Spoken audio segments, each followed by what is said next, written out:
To talk more about it, we're joined now by David B. DeRoche, a professor at the Thayer Marshall Institute.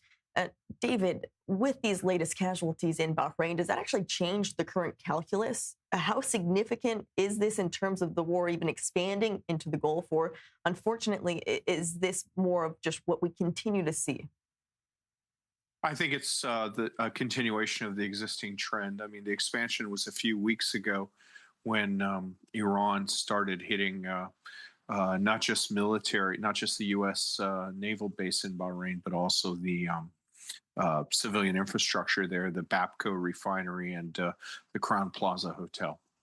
From your understanding, how are Gulf states viewing this moment? Are they still trying to stay out of it, or is there the possibility of preparing for further involvement? Yeah, I got back Friday. I was in the Gulf for 3 weeks, and there's been a real sea change. I think it's been an inflection point. So I think they thought they could stay out of it, but what really changed their minds was the Iranian attack on energy infrastructure, which the UAE, I think they were hit very hard, and the UAE has actually been hit with more Iranian missiles than Israel, so they are in the front order opposing it. Same thing with Bahrain. Their capital city has received a lot of damage.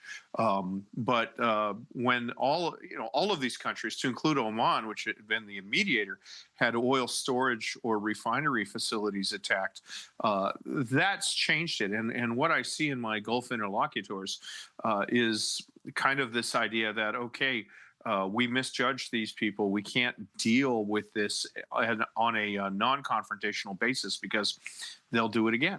So I think that you're seeing the idea of Gulf solidarity or sitting this out, letting the United States, Israel kind of handle things and we'll stay out of it. They've realized that's just not an option anymore. And they've realized that Iran is very, very cavalier about striking at their lifeblood.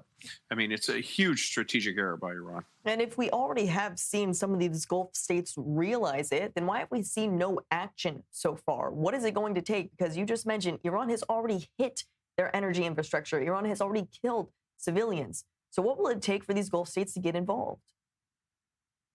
Well, I don't think we want them involved right now. Recall that our greatest losses have been to friendly fire by one of the Gulf states.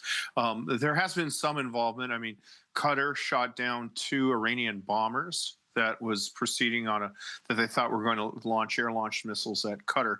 I think that right now, those assets that they possess would probably just complicate what is a pretty deliberate plan and execution of a target list. So I think that there will be a time when David, we think I'm going to cut in here just for a second because our viewers probably hear that sound from the studio. Yep. That is the early warning sound coming in on our phones indicating there is the possibility of a ballistic missile launch from Iran towards areas in central Israel. If we do get the incoming siren, we will be going to the shelter. So I wanted to update our viewers there. But we likely have a few more minutes until that does come here. So, David, I do want to let you finish your thought first. Well, I think that once the Iranian air defense network is considered to be sufficiently suppressed, that the U.S. and Israel can basically block off an area with a safety margin. I think chances are better than not that we'll see GCC assets there conducting strikes in their own national interests. But I think right now it would just make the airspace too complicated, wouldn't make that big of a contribution. Wouldn't add anything but confusion at this point. David, if a ceasefire is on the horizon, is there any indication of what Gulf states would like to see included in a ceasefire? Well, I think the UAE would like to see the return of the 3 islands, Greater Lesser Tums and Abu Musa. I think that there would not be much for them in a ceasefire, to be very frank. I think that they would adopt the, costs lay where they fall. So whatever happened in your country, you deal with. Whatever happened in our country, we'll deal with. And that would leave them much worse off. I mean, the natural gas facility in Qatar, some of that damage is estimated to take 5 years to repair. So there's a real civilizational and existential threat posed to these states by the Iranian action, and they recognize that. So first off, I don't think a ceasefire is in the cards.